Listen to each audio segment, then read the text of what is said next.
के माता भगवती के पावन पर्व में देवी भक्तों के घर पधारी देवी इस पृथ्वी के पर वर्तमान में माता भगवती नौ बहनों के रूप में जगह जगह साधकों के घर, साधकों के मंत्र आधीनस्थ देवियों की यक्षिणियां, जोगनियां और सहायक मंडल की देवियां, अनेक साधकगण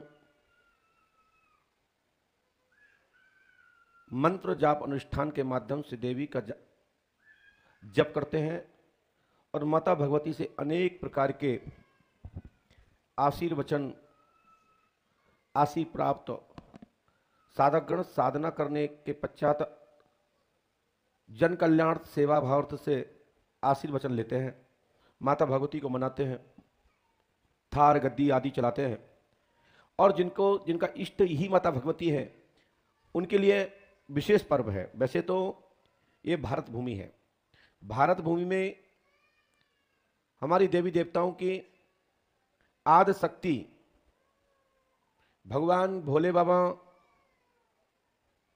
सदाशिव, पांडेश्वर महादेव, जगत जननी दुर्गा, सिंह वाहिनी, ये जगत देवी हैं। इनके अनेक अनेक रूपों से लोग पूजते हैं। तो साधकगण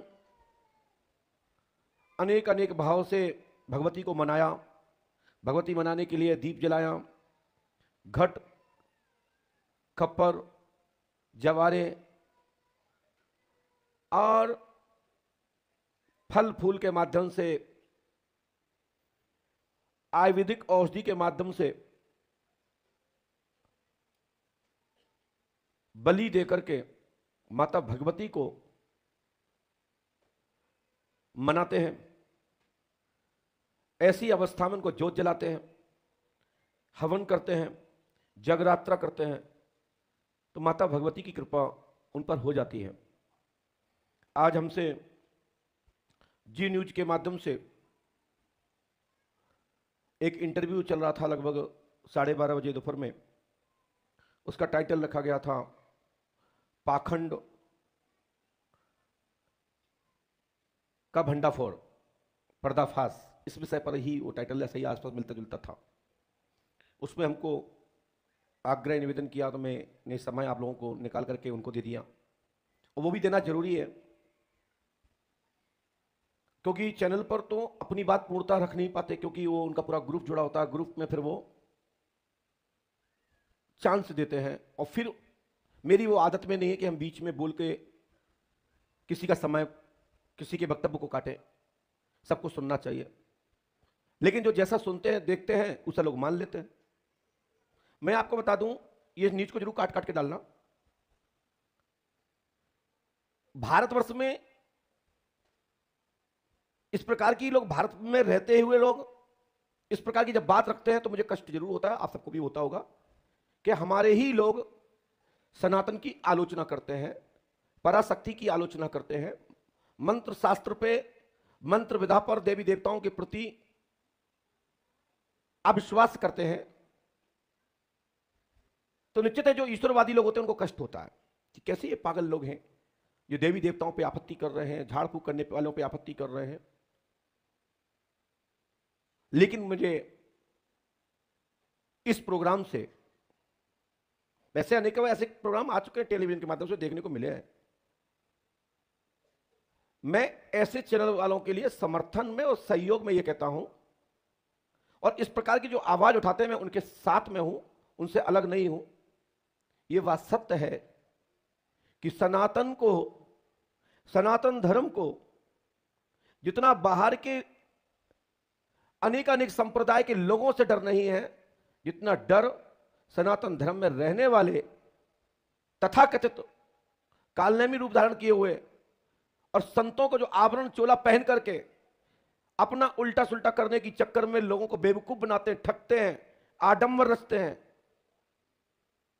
ऐसे लोगों का पर्दाफाश उठना चाहिए। फिर वो कोई भी हो, किसी भी दिशा का हो, और कोई भी इस प्रकार का बाबा हो, या इस प्रकार के कोई भी स्थान पर इस प्रकार के कृत्य हो रहा हो, उस पर आपत्ति लगना चाहिए और उसका पर्दाफाश होना चाहिए और कानून का शकंजा भी कसना चाहिए। इसमें ऐसे कार्यक्रमों का मैं समर्थन करता हूं। थोड़ा बहुत दर्द होता है कि जब कोई हमारे हनुमान जी की आलोचना करता है, मेरी दुर्गा मैया का आलोचना करता है, हाथीवान जी महाराज की करता है, या गुरुशरण की करता है, या कोई अन्य साधु संत महापुरुष की कोई आलोचना करता है, तो खून खौलता है, लगता है कि सामने हो क्या ना कर दो।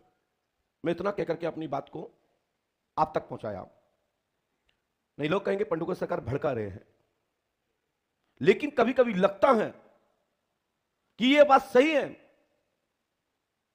कि पाखंडवाद का बोलबाला बढ़ता जा रहा है। जगह जगह पाखंडवाद के वो केंद्र बनते जा रहे हैं, वो ऐसा मजमा स्थल बनता जा रहा है कि आने वाले समय में साधु संतों के प्रति लोगों की घृणा हो जाएगी।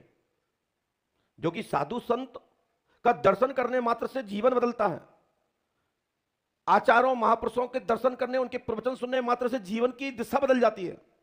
लेकिन कुछ तथाकथित जो है, जो ब्राह्मणों को, संतों को, हमारी ऋषि परंपरा को, मठ मंदिरों को जो बदनाम करने का एक बड़ा षड्यंत्र चल रहा है, इस पर अंकुश लगना चाहिए, चाहे इसमें फिर कोई भी हो। और इसमें हम भी समर्थन करते हैं और सबको समर्थन करना चाहिए कि अंधविश्वास का बढ़ावा न दिया जाए। जो क्लिप मुझे उस पर दिखाई गई, देखिए मुझे 32 साल हो गए हैं, गणना करेंगे तो मेरी 34 वर्ष पूरा हो चुका है गद्दी पे बैठते बैठते। 31 दिसंबर को यानी 9 दिसंबर को 34 वर्ष हो जाएंगे। ये 34 वर्ष लग गई मेरी। और वैसे देखा जाए राज तिलक के अनुसार तो 24 वर्ष पूर्ण हो चुकी है। मैं 1999 में 7 दिसंबर को पहली बार गद्दी पे स्वतंत्र रूप से बैठा हूं, तो 24 वर्ष हो चुकी हैं। मैं ज्यादा ही समय की गणना कर रहा हूं, कर लीजिए। 7 दिसंबर 1999 को मैं पहली बार गद्दी पर स्वतंत्र रूप से बैठा हूं। समय 24 वर्ष से ज्यादा ही निकलेगा, लेकिन कम नहीं निकलेगा। लेकिन मुझे इसका गद्दी को चलाते हुए, संचालन करते हुए पूजपात गुरुदेव भगवान की कृपा से मुझे 34 वर्ष हो चुकी है। और 34 वर्ष में मैं इतना तो जानता ही हूं कि ये जो मंत्र विधा से कर रहा है, या कि कोई ट्रिक या मैजिक या किसी प्रकार का कोई इसका सूत्र है, वो गणित से संबंध रखता है। मैं देखते